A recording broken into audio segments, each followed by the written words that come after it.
It is January 1931. The Herald Square Hotel in Manhattan has seen better days. Once a jewel of Midtown, it now caters to traveling salesmen, minor functionaries, and the quietly forgotten.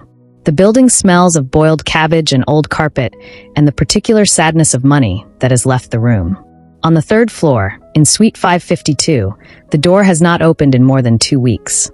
The maids have been told, firmly, repeatedly, with an authority that brooks no argument, to leave the tray outside. Do not knock. Do not enter. Do not ask questions. This instruction has been given for years, perhaps decades. Nobody can quite remember when it started. But today, the hotel manager is worried.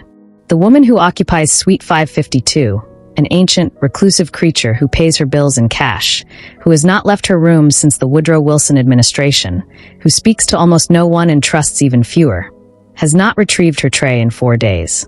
He knocks again. Nothing. He produces his master key. The door swings open. And there, in the center of this magnificent, terrible ruin, in a bed surrounded by newspapers from 1907 and empty cracker boxes and 7 cats, is a woman. She is alive. Barely. She is also somehow, impossibly, one of the wealthiest women in the history of New York City. And she is not who she says she is. She has never been who she says she is. Her name, or rather, the name she chose, is Ida Wood. Her late husband was Benjamin Wood, millionaire publisher and congressman, brother of the infamous Fernando Wood, one-time mayor of New York. She hosted lavish dinner parties. She wore diamonds the size of robin's eggs. She moved through Gilded Age society with the confidence of a woman who has never known a single moment of doubt. And then, one morning in 1907, she closed the door of Suite 552. And she never came out again. For 24 years. What was she hiding? What was she running from? And who was Ida Wood really? Before we go further, I want to ask you something. This channel is trying to reach 1,000 subscribers before the end of this month. 1,000 people who believe that stories like this one deserve to be told carefully, told honestly, told the way history actually felt.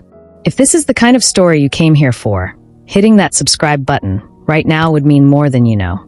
It costs you nothing, and it means everything to what we're building here. Now back to where we were, because what happened next changes everything. Chapter 1. The inciting incident of discovery. Let us stay in that doorway for a moment, because what the manager of the Herald Square Hotel found inside Suite 552 on that January morning in 1931 was not merely a sick old woman.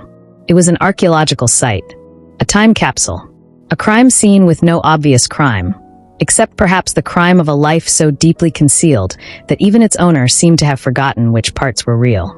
The suite had not been cleaned in years. Decades, possibly. The carpets had disappeared entirely beneath layers of accumulated newspaper, most of it from before the First World War.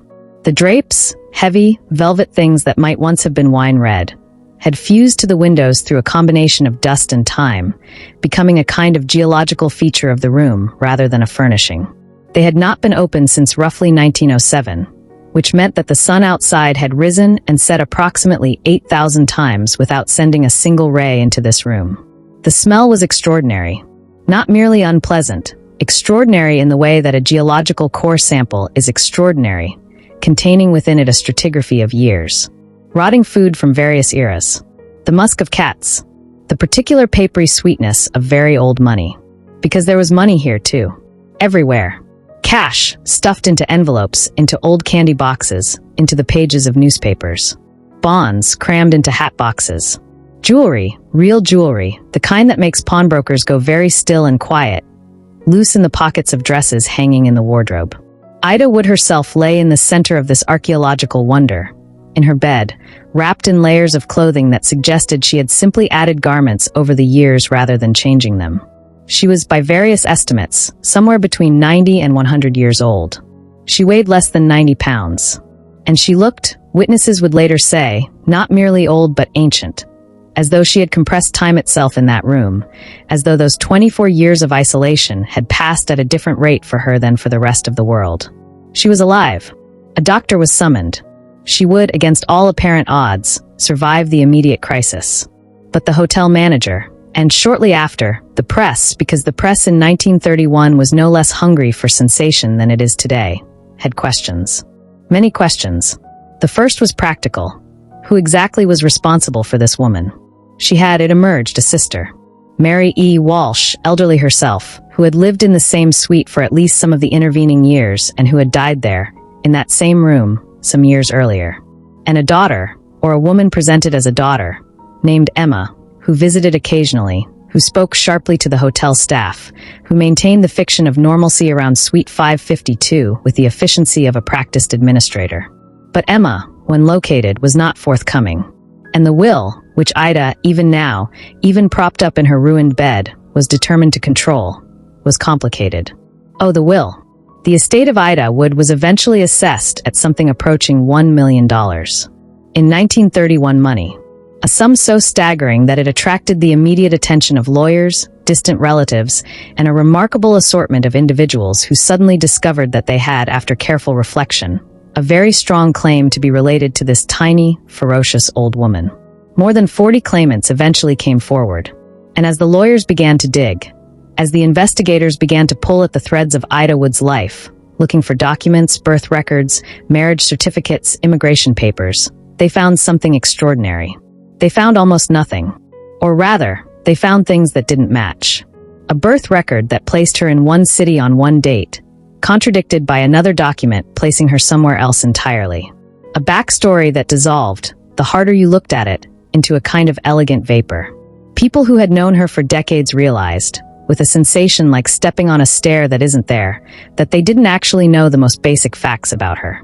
Where she was born, who her parents were, what her maiden name had really been. Because Ida Wood, Ida E. Wood, the glittering, diamond-wearing, party-throwing queen of Gilded Age Manhattan, had constructed herself. Deliberately, methodically, and with a skill that bordered on genius. She was, investigators would come to understand, a self-invented woman in an age when self-invention was both the great American dream and, for a woman of her specific origins, an absolute necessity. But the self she had invented was not merely a polished version of a real self. It was a complete replacement. A second identity built on top of a first, the way a forger paints over an old canvas. And the original portrait, once the investigators began to apply their solvents, was almost heartbreaking in its distance from the gilded surface above it. She was not born Ida Wood. She was not born in New York or in New Orleans, or in any of the respectable American cities she had hinted at over the years. She was born poor. Immigrant poor. The grinding, humiliating, invisible kind of poor that Gilded Age New York stepped over every morning on its way to its breakfast appointments. And she had decided at some point in her young life, with a clarity and a ruthlessness that is almost admirable, that this would not be how her story ended. She was right about that. She just hadn't anticipated the price. Chapter 2, The True Origins.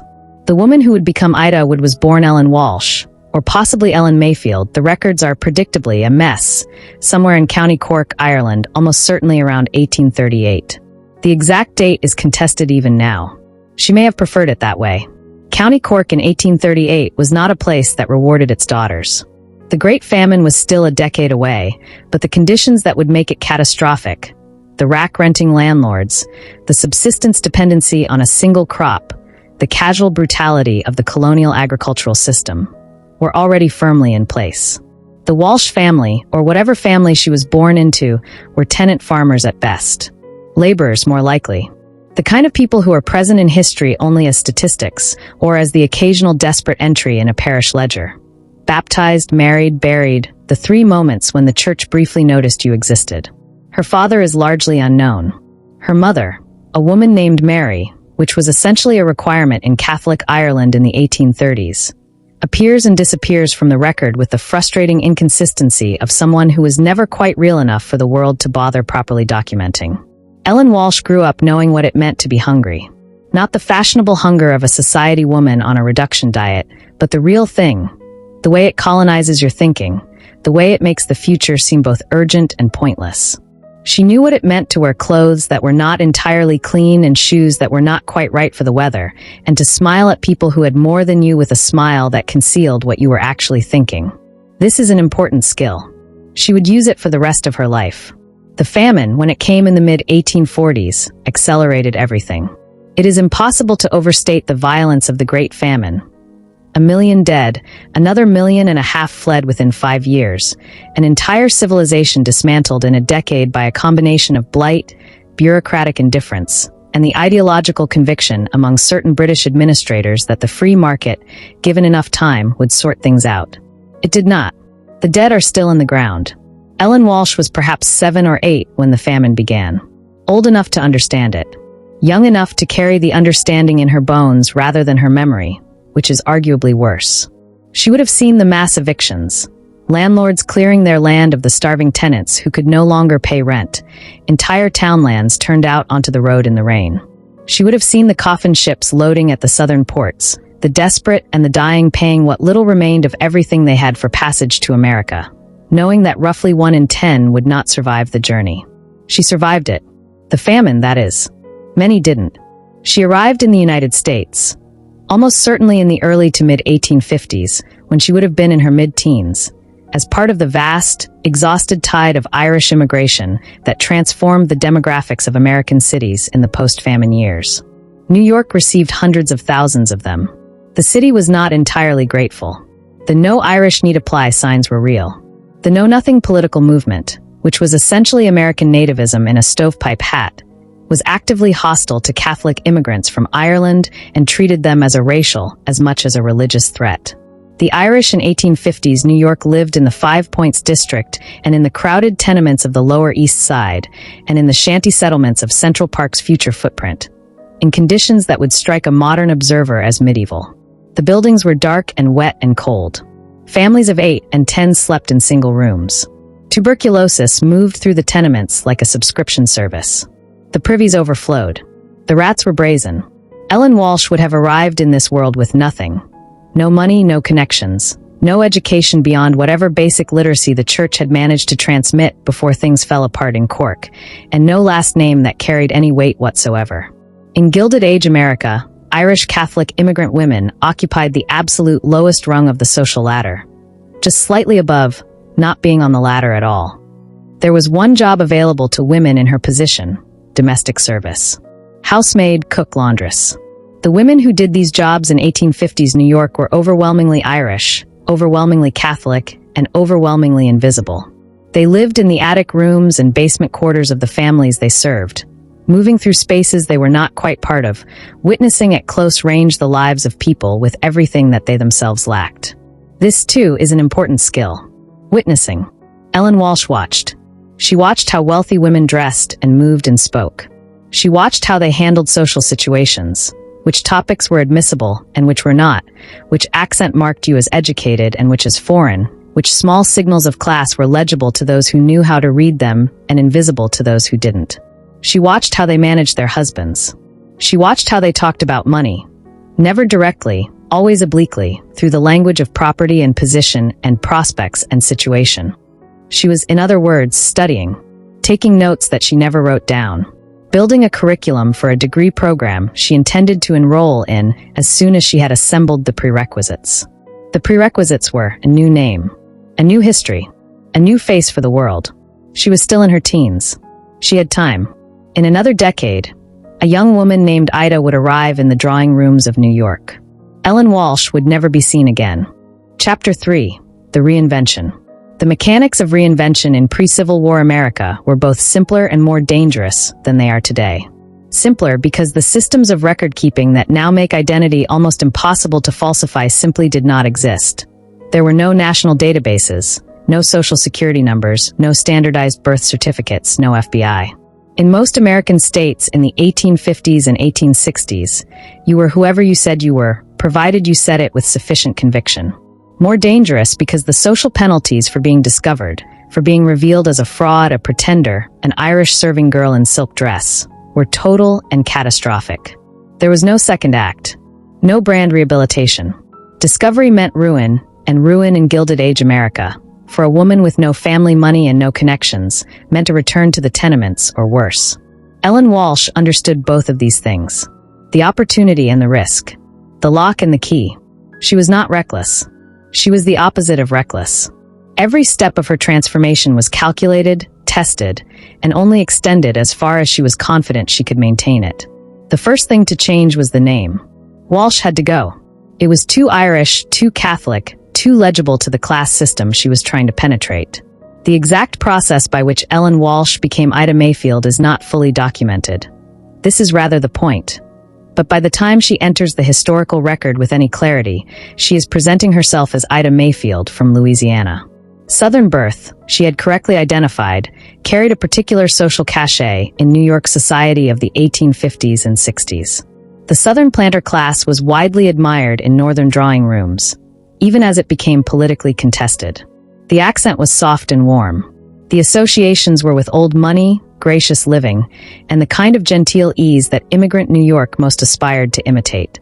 She could not convincingly produce a Southern accent, but she could produce the idea of Southern origins.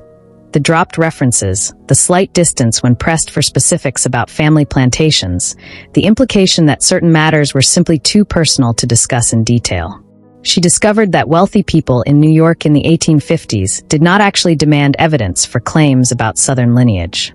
They simply accepted them. It was rude to press, and the wealthy were, in this regard, deeply concerned with being considered rude. The claim of Louisiana birth did double duty. It explained the absence of local family connections, they were all down south. It explained the slight foreignness in her speech patterns. Southern vowels are different from New York vowels in ways that can be confused with European influence. And it created a romantic backstory that her audience was predisposed to find appealing. The second transformation was educational. Ellen Walsh, by her own description in later years, had received an excellent private education in the South. This was entirely fictional, but it explained why she was so well-read, why her conversation was so sharp, why she seemed so remarkably well-equipped for a life among the educated classes. The education she claimed was the education she was actually giving herself in real time. Reading voraciously, attending the public lectures that were then a popular form of intellectual entertainment in New York, listening to how educated people discussed art, politics, and literature, and then practicing the same formulations in her own speech until they sounded natural. This is a more sophisticated project than it might appear. Accent is only the surface of class performance. Underneath it are patterns of reference and assumption. The books you are assumed to have read, the cultural touchstones you are assumed to share, the opinions you are assumed to hold about the correct way to serve fish at dinner, or the proper moment to deploy a French phrase in conversation. These things are absorbed in childhood by people born to them. They have to be reverse-engineered by those who weren't. Ellen Walsh reverse-engineered them with an efficiency that suggests she had an extraordinary natural aptitude for the work. The third transformation was physical. She was, by all accounts, a striking young woman, dark-eyed, with good bones and the particular vivid presence of someone who has survived things. But striking is not the same as socially presentable in a world where presentation is everything. She learned to dress correctly for each occasion. She learned which materials and which cuts signaled wealth versus effort, because in high society, the worst thing was to look as though you were trying, as opposed to simply being. She learned to move differently. Posture, gait, the precise angle at which one held a fan, the way one entered a room. These were all, in the 1850s and 60s, extremely legible class signals, and she read them as carefully as she read anything. The fourth transformation was relational. She could not enter high society without a sponsor, someone who would vouch for her, introduce her, include her in the social events through which wealth and status were performed and confirmed. This required her to cultivate, with tremendous patience, people who were themselves connected to the world she wanted to enter. This process took years.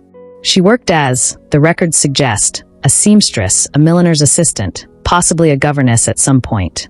Each role gave her access to a slightly different level of New York's social world. Each role was a step on a staircase she had built entirely herself. And through all of it, she was watching, storing, calibrating, waiting for the moment when she was ready. By the early 1860s, the woman calling herself Ida Mayfield was ready. She was beautiful, she was charming, she was apparently Southern, she was inexplicably but pleasingly well-connected, and she was about to walk through a door from which there was no coming back. On the other side of that door was Benjamin Wood. Chapter 4. The Ascent. New York in the early 1860s was a city in fever. The Civil War had just begun, and the city, which had strong commercial and social ties to the Southern cotton economy, was deeply ambivalent about it. There were men in New York's elite drawing rooms who privately, and sometimes not so privately, thought that the Confederacy had a point, that the disruption of trade was more catastrophic than the continuation of slavery, that Lincoln was a dangerous radical whose election had broken something that didn't need to be broken. Benjamin Wood was one of those men.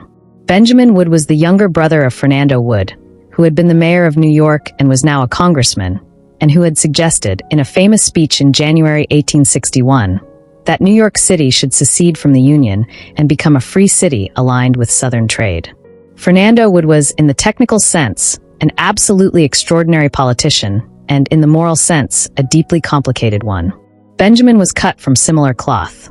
Benjamin Wood was, in 1862, the publisher of the New York Daily News, which was not the Daily News that exists today, but rather a newspaper whose editorial position during the Civil War was aggressively, almost suicidally anti-Lincoln and anti-war. He was also a Democrat congressman, a gambler of legendary proportions. He owned racehorses and ran gambling establishments in the city, and a man of spectacular personal charm, whose political views were roughly 40 degrees south of the period's mainstream, but who was nonetheless welcomed in the best drawing rooms because he was funny, handsome, and extremely rich. He was also, in 1862, recently widowed. The woman calling herself Ida Mayfield encountered Benjamin Wood at precisely the moment when he was most susceptible to her particular combination of qualities. Beautiful, self-contained, apparently Southern, a fact which would have been ideologically sympathetic to him, and possessed of an conversational intelligence that made her enormously good company. They met. The precise circumstances are not fully documented, which is again characteristic. Somewhere in the social whirl of wartime New York, where the fact that the country was tearing itself apart had, if anything, intensified the city's appetite for parties. She was in her mid-20s. He was in his early 40s. The age gap was not unusual for the period. The power differential was, however, significant, and she understood it completely. She was not naive about what she was doing or why. She had spent a decade preparing for exactly this kind of moment, and she played it with the precision of a chess master who has been running through the end game in her head for years. The courtship was not brief. Benjamin Wood was a complicated man with complicated circumstances. His political career made him enemies, his gambling made him unpredictable, his family connections made him both valuable and dangerous as a social ally. He was not a man who was going to be rushed into anything. But Ida Mayfield was not in a hurry. She was patient in the way that only people who have waited for a very long time for something are patient, with the deep, almost geological patience of someone who has no choice but to wait and has made peace with that. She also had something specific to offer him that went beyond beauty and charm. She was, by this point in her career, a genuinely sophisticated conversational partner. She could discuss politics with him on equal terms, or near enough to equal that it felt equal, which is the important thing. She understood his newspaper business well enough to engage with it seriously. She had opinions about the war that, whatever they actually were, and it is almost impossible to know what Ida Mayfield actually thought about the Civil War, because everything she expressed was strategic, were sufficiently aligned with his to create the impression of intellectual compatibility. She also critically made herself somewhat unavailable. This is a technique that gets discussed mainly in terms of romantic strategy, but it operates on a deeper level than that. Unavailability suggests that you have options, that you are not desperate, that you have the luxury of choosing. For a woman in her position, projecting this was essential. If Wood had detected even the faintest whiff of desperation, the whole construction would have collapsed. She had to seem like a woman who was considering him, not a woman who needed him. He proposed in 1867. She accepted, with the measured grace of a woman who has decided to accept. The wedding was small. This was deliberate. A large wedding would have required a large guest list, and a large guest list on her side would have required family members and childhood friends and people from Louisiana who might have noticed, with some puzzlement, that they had no memory of the Mayfield family from whatever parish she was claiming. A small wedding was intimate. A small wedding was romantic. A small wedding asked fewer questions. She was now Mrs. Ida E. Wood. She had arrived. The question that would haunt the rest of her life was whether she could stay. And for a while, a long, glittering while, the answer appeared to be yes. Chapter 5. Consolidating Power. Marriage to Benjamin Wood did not merely give Ida Wood money. It gave her infrastructure. This is a distinction worth dwelling on, because it is the difference between being wealthy and being powerful. Wealth, in Gilded Age New York, was table stakes. There were simply too many people with money.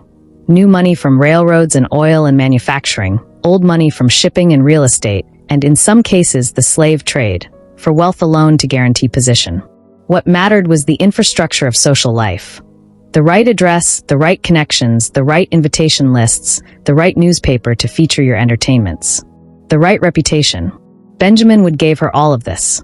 His brother Fernando, whatever his moral failings, was one of the most politically connected men in New York. The Wood family name opened doors that money alone could not.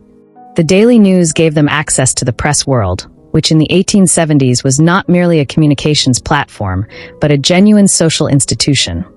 Publishers and editors were the celebrities of their age, the people who set the agenda, who decided what mattered and what didn't, who could make a person's reputation or quietly bury it. Ida Wood understood all of this with a crystalline clarity. She moved into her new position not with the relief of someone who has finally arrived, but with the focus of someone who knows that arrival is only the beginning.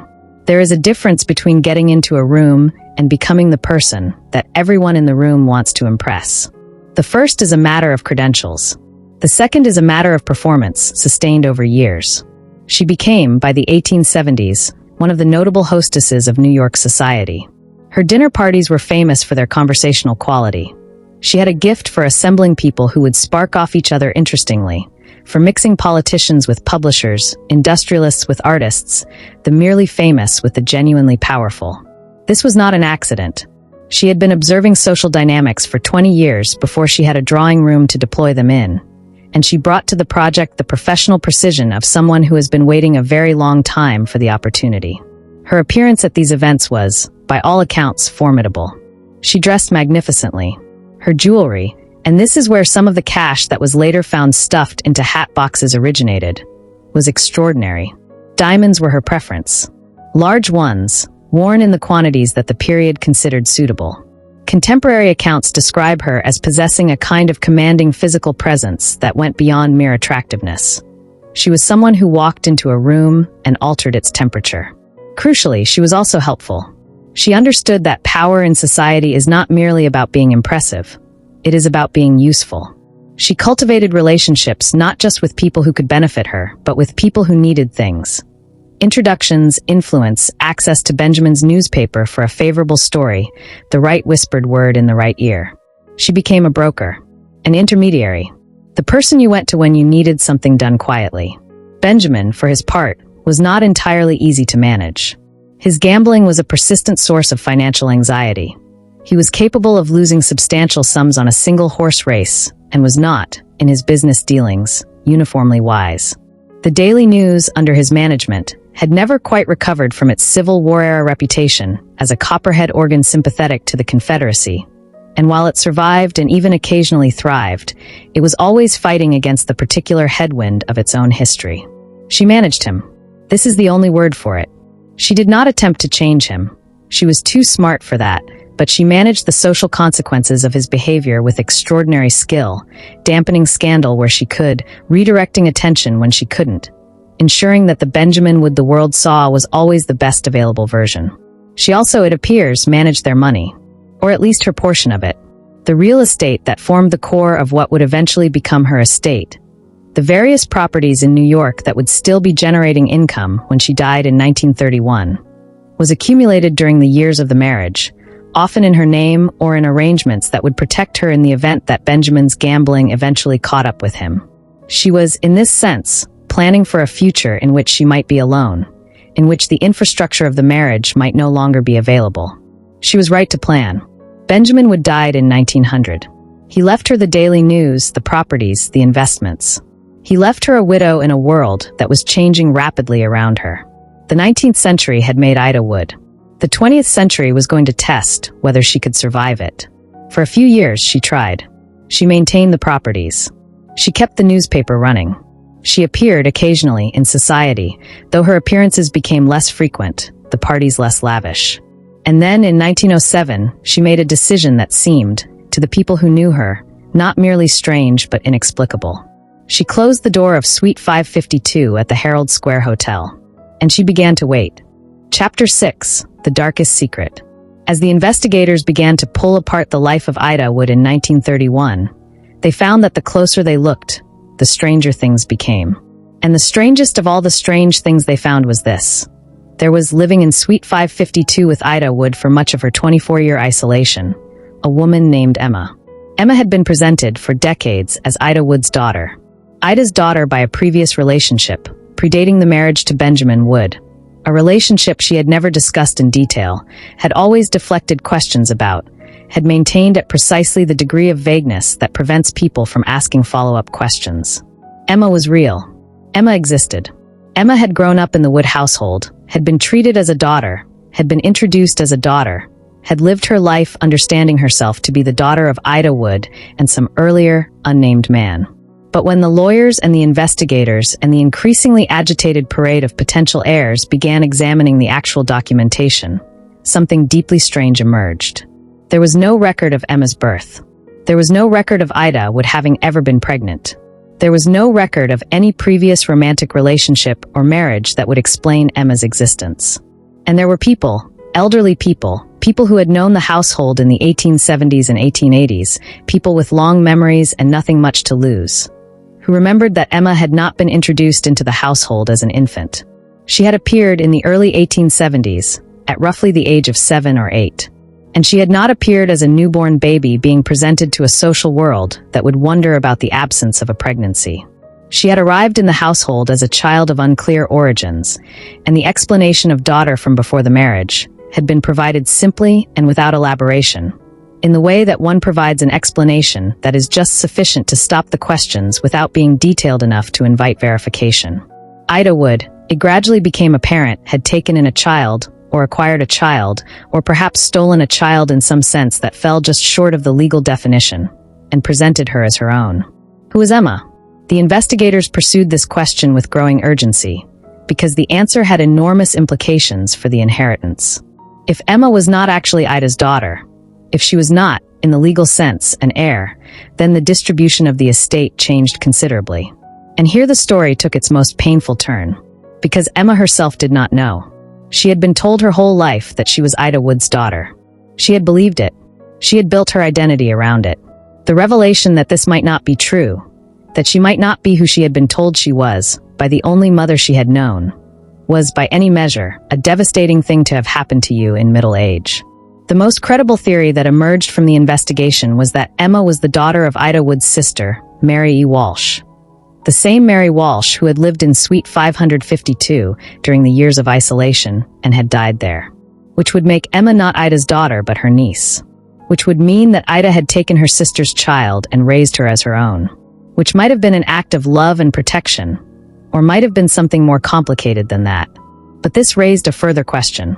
Because if Mary Walsh was Ida Wood's sister, if Mary Walsh was a Walsh from County Cork, from the same impoverished immigrant world that Ida had spent her entire life concealing, then Emma's presence in the household was not just a personal secret. It was a potential exposure of everything. A living, breathing piece of evidence that Ida Mayfield's Southern ancestry was a fiction. This explains, perhaps more than anything else, why Ida Wood was so determined to control the story of Emma's origins. It was not merely maternal protectiveness or social respectability at stake. It was the integrity of the entire edifice she had constructed. Emma was both the person she cared about most in the world and the single most dangerous threat to everything she had built. And there was something even harder underneath all of this. Because if the investigators were right, if the woman in that photograph was Ida Wood's sister, her actual blood family, the connection back to County Cork and the tenements and the whole lost world of Ellen Walsh, then the question wasn't just what Ida had been hiding. It was what it had cost her. To maintain the fiction. To never be able to tell the truth about where you came from. To have your sister living in your hotel suite, aging and eventually dying there. And to introduce her to the world as your companion rather than your kin. To love someone and have that love be itself a secret. To have spent 60 years constructing a self so complete, so detailed, so thoroughly maintained that you could no longer remember, at the end, which parts of it were real. This was Ida Wood's darkest secret. Not the forgery of a name or a birthplace. The forgery of an entire life. Chapter 7. The Downfall or Retreat. The decision to close the door of Suite 552 was not made in a vacuum. And it was not made suddenly, although it appeared sudden to those who watched it happen. It was the final point on a trajectory that had been bending for years. A gradual withdrawal, a tightening of the circle, a retreat from a world that had, in ways both specific and general, become threatening. Benjamin was dead. He had died in 1900, and his death removed not merely a companion, but a structural support. The marriage had been the architecture of her social position. Without it, she was a widow, respected certainly, wealthy certainly, but operating in a world where the social infrastructure she had used for 30 years was now maintained by her own effort alone, without the institutional backing of the Wood name in its most active form. The daily news she sold. This was significant. The newspaper had been both an income stream and a source of ongoing social relevance, a reason for the powerful to continue engaging with her. Without it, she was simply a wealthy widow in a city filling up with wealthy widows. The competition for social oxygen was intense. There were also more specific pressures. By the early 1900s, New York society was changing in ways that were not comfortable for a woman of Ida Wood's specific background, even her fabricated specific background. The Gilded Age's confident assertion of aristocratic social hierarchy was being challenged by a new money class that operated differently, that cared less for the old rules of drawing room performance, that was louder and more ostentatious, and less interested in the particular kind of quiet authority that Ida Wood had spent her life perfecting. The newer social world was also, in certain ways, more investigative. The muckraking journalism of the early progressive era, the new celebrity press, the growth of a culture that was interested in origins and authenticity and the mechanics of success. All of this represented a threat to someone whose success had been built entirely on the suppression of origins and the manufacture of authenticity. The question, "But where are you really from?" was becoming more fashionable, not less. She was also aging. She was, by 1907, approaching 70, and the aging of a woman whose social capital has been heavily invested in personal presence is a particular kind of crisis. The drawing rooms she had ruled in the 1870s and 80s were now ruled by different women, younger women, women who regarded the famous Mrs. Wood with the kind of respectful distance one applies to former monarchs, acknowledging the history without feeling any particular need to defer to it. And perhaps this is speculation, but it is grounded speculation. There was something more personal. The death of Mary Walsh. Mary, her sister. The woman who had known the truth. The woman who had shared the secret, and who had therefore been the only person in Ida Wood's social world with whom she did not have to perform. When Mary died, the last person who knew who she really was died with her. That kind of loneliness is not ordinary loneliness. It is a loneliness with a particular texture. The loneliness of someone who has no one left to be themselves with, who has been performing so long and so completely that the performance has replaced whatever was underneath it, who has, in some profound sense, lost the person they were before the project of becoming someone else began. The move to Suite 552 at the Herald Square Hotel was, on the surface, a practical matter. She had sold the Fifth Avenue properties. The hotel offered a comfortable interim arrangement. But it became very quickly something more than interim. She began to cancel appointments, then to decline invitations, then to stop accepting visitors. The circle contracted week by week, month by month, until the only people who crossed the threshold were Emma and the hotel staff with their daily tray, and occasionally a lawyer conducting business that couldn't be deferred. The drapes were drawn. The newspapers piled up. The cats arrived. From outside the door, it might have looked like madness, or grief, or the eccentricity of extreme age. But there is another way to read it. Ida Wood had spent 60 years doing something that required an enormous, unrelenting expenditure of energy and vigilance. Every moment in public was a performance that had to be calibrated and maintained. Every relationship required management. Every question required an answer that was true enough to be credible and vague enough to avoid the next question. Every morning she had to get dressed and walk out into the world and be Ida Wood, the person she had invented, the woman from Louisiana, the widow of Benjamin Wood, the former queen of a social world she had built herself from scratch. Behind that door, she didn't have to do any of that. Behind that door, she could simply be the old Irish immigrant woman from Cork, alone with her newspapers and her cats and her boxes of money, and whatever it felt like to finally, in the last act of her life, put the mask down. For 24 years, the mask stayed down. Chapter 8, The Hidden Life. What do you do behind a locked door for 24 years? The question sounds flippant, but it is genuinely one of the most interesting things about Ida Wood. Because she did not simply disappear behind that door and wait to die. She lived. The living was eccentric, impoverished by choice, deeply strange to any external observer. But it was active, purposeful, organized around its own internal logic. The newspapers first. The towers of newspapers that filled the suite. Many of them dated from before the self-imposed isolation, which means she had been collecting them even before the door closed, or possibly had brought enormous quantities with her when she moved in, as though she understood she was making a one-way journey and wanted to bring provisions. Newspapers were, for someone of Ida's generation and background, an extremely charged object. They were the medium through which Benjamin had made his name and fortune. They were the window through which she had observed the public world during the years when she was managing her place in it. They were also, in a more immediate sense, insulation, literal and metaphorical. Stacked high enough, they blocked the drafts. They muffled sound. They created a maze of private corridors within the suite, spaces within the space, each one a kind of room within a room. She may also have been reading them, or rereading them. There is something almost archaeologically interesting about the decision to keep newspapers, to not throw away the record of the world as it passed by, to maintain it layer upon layer, as though the accumulation of history could substitute for the experience of living in it. The money, the cash and bonds and jewelry discovered after her rescue, tells a different story. The amounts involved were substantial. Tens of thousands of dollars in cash and negotiable securities, hidden in locations distributed throughout the suite with the thoroughness of someone who has thought carefully about concealment. This was not the behavior of someone who had simply lost track of her finances. It was deliberate. It was also, in an interesting way, a reversion. In Gilded Age, New York, wealth was displayed. The jewels worn to parties, the Fifth Avenue address, the dinner service and the carriages and all the other performance of money. In Suite 552, the wealth was hidden. The direction of the financial display had reversed completely. There is a word sometimes used for this behavior: hoarding.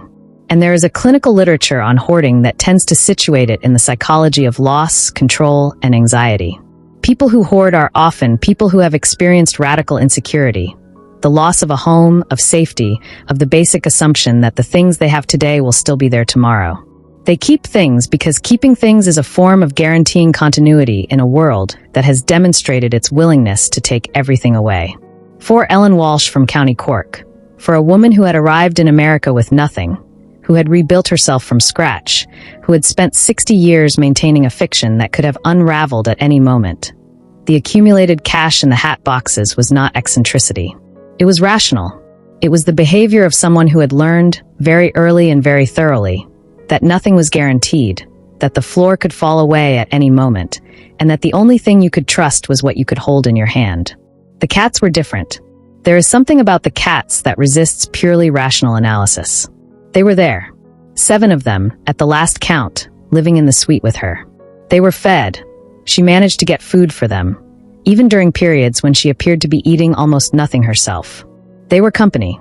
They were presumably warm. They did not ask questions about whether she was really from Louisiana. In a life built almost entirely on performance and concealment, the cats may have been the only relationship she maintained that was fully honest. Emma visited. Not constantly. The exact frequency of Emma's visits during the isolation period is unclear, but regularly enough that she was aware of the conditions in the suite and had chosen, for whatever combination of reasons, not to intervene. Perhaps she thought Ida's choices were her own to make. Perhaps she was afraid of what an intervention might uncover. Perhaps she had been in some sense conditioned by a lifetime of living under the same roof as this woman, to believe that Ida Wood's decisions were not to be questioned. The broader world moved on without her. The First World War happened. The Armistice. Prohibition. The Roaring Twenties. The stock market crash of 1929. All of this happened in the newspapers piled in the corridor of Suite 552. She had those newspapers, had them delivered, had them accumulate around her like the sediment of a world she had decided, quietly and finally, she was done performing for. She was, by all available evidence, not unhappy. The reports from the few people who had any contact with her during the isolation period suggest a woman who was sharp, who knew exactly what she was doing, who was not confused or lost. She was simply finished. Finished with the project of being Ida Wood. Finished with the exhausting theater of Gilded Age social life. Finished with the performance that had consumed most of her available energy for the better part of 60 years. She had earned, perhaps, the right to be Ellen Walsh again.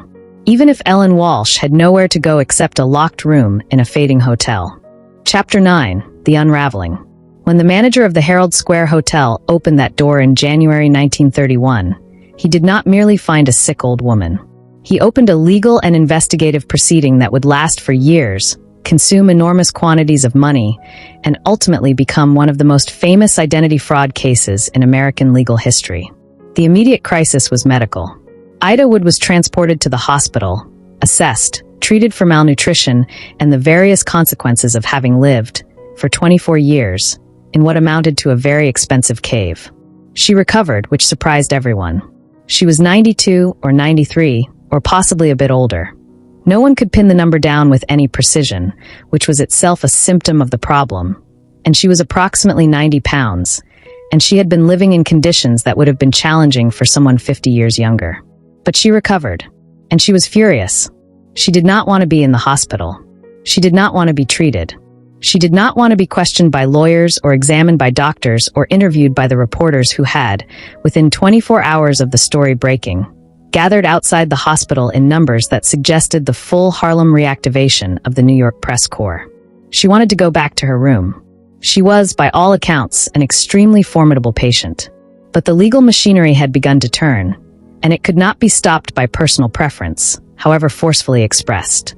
The probate court had jurisdiction over the estate, and the estate was worth, or appeared to be worth, somewhere in the region of $1 million, which in 1931 was an extraordinary sum. This attracted the attention of every person in the known world with a plausible claim to relationship. The court, which found itself in the extraordinary position of having to adjudicate an inheritance for a woman who was still alive, began the process of establishing who, exactly, Ida Wood was. The investigators were thorough. They hired genealogists, they searched immigration records, they combed through the municipal archives of New York and the birth records of the American South and the parish registers of County Cork. They spoke to anyone who remembered Ida Wood from her early years in New York, anyone who had known the Wood household, anyone who had heard anything from anyone about the woman before she became the woman. The picture that emerged was not the picture she had painted. The immigration records told one story. A woman named Ellen Walsh, born in County Cork, arriving in New York in the early 1850s. The exact year was debated, with very little. An Irish Catholic immigrant woman at the bottom of the American social hierarchy, indistinguishable from the hundreds of thousands of others who had made the same crossing in the same desperate period. The Southern ancestry was fiction. The Louisiana family was fiction. The Mayfield name, her maiden name as presented to the world, was fiction, or rather a partial truth. There had been a family connection to a man named Mayfield at some point, but the genteel Southern lineage built around it was an invention from first to last.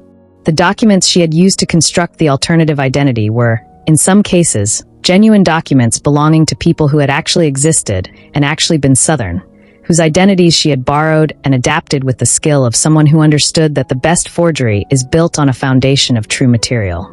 She had not invented a whole backstory from nothing. She had found a plausible armature and built her fiction around it, which is considerably harder to detect than pure invention. The question of Emma's parentage was similarly excavated. The most credible finding was that Emma was indeed the daughter of Mary Walsh, Ida's sister, which would make her not a daughter but a niece, and an heir only in the general sense rather than the direct one. Emma herself submitted to questioning with what must have been enormous personal anguish. She had lived her entire life as one person and was being told in a courtroom that she was someone else. The hearing became something of a spectacle.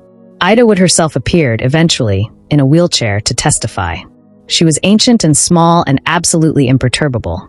She answered questions in a way that gave the lawyers nothing. Not denials, not confirmations, but a kind of serene vagueness that made it almost impossible to establish anything definitively. She had been performing for an audience for 60 years. A courtroom was simply another audience. The press, of course, loved it. Here was everything the tabloid mind could want. A reclusive millionaire, a faked identity, a locked room full of hidden money and cats, a procession of strange relatives and disputed heirs, and at the center of it all a tiny, fierce old woman who had refused to be what the world expected of her, and had instead made herself into something else entirely. They called her the mystery heiress. The Hermit Queen, the woman who vanished. They wrote about her the way the press often writes about women who refuse to play the part assigned to them, with a mixture of fascination and condescension, as though her choices were fundamentally about eccentricity rather than strategy, as though what she had done was less impressive than peculiar. She died on March 12, 1932. She was in the Herald Square Hotel, in Suite 552, where she had always been. The investigation continued without her. Chapter 10. The Truth Revealed. The court proceedings surrounding the estate of Ida Wood were not resolved quickly. They dragged on through 1932 and into 1933, with lawyers and genealogists and various claimants continuing to press their cases. The estate was eventually settled at approximately $739,000, less than the initial estimates, once debts and legal fees and the various complications of 60 years of deliberately obscured financial management had been accounted for. Emma received a portion. She was not, in the strict legal sense, Ida's daughter. The court found this, but she had been treated as such for her entire life, and the legal mechanisms of equity had something to say about that. The remainder went to various parties whose claims were adjudicated with the slow, expensive thoroughness of the American probate system. But the forensic truth, once the investigators had laid it out, was stark in its simplicity. Ellen Walsh, born County Cork, Ireland, circa 1838. Arrived New York, early 1850s. Worked as a domestic servant. Invented a Southern ancestry, adopted the name Ida Mayfield, and deployed those inventions with sufficient skill and confidence to gain entry to New York's upper social world. Married Benjamin Wood, congressman and publisher, in 1867. Maintained the fiction of Southern origin for the rest of her life, even during 24 years of self-imposed isolation. Died March 12, 1932, in a hotel suite full of newspapers and cats and hidden money, as perhaps the most successfully self-invented person in the history of Gilded Age New York. There is a kind of terrible elegance to the simplicity of the truth, placed against the complexity of the lie that had been built to conceal it. Ellen Walsh was an Irish immigrant woman in a time and place that had almost no use for Irish immigrant women except as invisible labor. She had looked at that situation and decided, with a clarity that was in its way extraordinary, that she was going to be something else. She was something else for 60 years. The lie was, in the end, no more complicated than this. I am not where I came from. I am where I am going. She was not the only person who ever told that lie in the history of this country. She was perhaps the person who told it best. Chapter 11. Legacy and Thematic Conclusion. We are a country built on self-invention. This is the official story, and it is not entirely false. The immigrant who arrives with nothing and becomes something. The self-made man rising from poverty to power. The frontier spirit that transforms raw circumstance into destiny. These are the narratives that America has told itself about itself since the beginning, and there is enough truth in them to keep the telling going. What the story of Ida Wood, of Ellen Walsh, reveals is the underside of that narrative. The cost of self-invention in a world that did not extend its official welcome to women, or to the Irish, or to the Catholic, or to the poor. The violence required to become someone the world would take seriously when the world had decided, before you walked in the door, that you were nobody. She did not break the rules of Gilded Age society. She played them better than almost anyone. She understood the game precisely. Understood that the game was about performance and presentation and the management of other people's perceptions. And she played it with a skill that her social superiors, who had been given the rules as children, never had to develop consciously. She had to understand it analytically in a way that people born into it never do. And she won. By any material measure, she won. She died wealthy. She died in the social position she had chosen for herself. The lie held. Not perfectly. Nothing holds perfectly across a century, but well enough for long enough to constitute a kind of success that is hard to dismiss. What she lost is harder to quantify. She lost the ability to be known. Not merely recognized, but known, the experience of being seen clearly, without the performance, without the careful management of impression. She lost the ability to say, "This is where I am from, this is who I really am, these are the people I come from, this is the whole of my story." The sealed room was not merely a choice about privacy. It was the inevitable terminus of a life lived in total concealment. The point at which the person and the performance had merged so completely that there was no longer a meaningful difference between them, and the only honest thing left to do was to close the door on both. Ida Wood, Ellen Walsh, looked at the world that had been assigned to her and said, "No, I will not be this. I will be something else." The something else lasted 60 years, weathered the scrutiny of lawyers and reporters and genealogists, and left behind, in that extraordinary locked room, not merely the evidence of its own construction but the evidence of its cost. The question she leaves us with is not whether what she did was right or wrong. It is older and harder than that. How many other Ellen Walshes have there been in this country that runs on self-invention? How many names were changed? How many doors were closed? How many rooms are we still not opening? If you made it here, you are exactly who this channel is for. These stories exist in the margins of history, passed over, misunderstood, or deliberately buried. Subscribe so the next one finds you.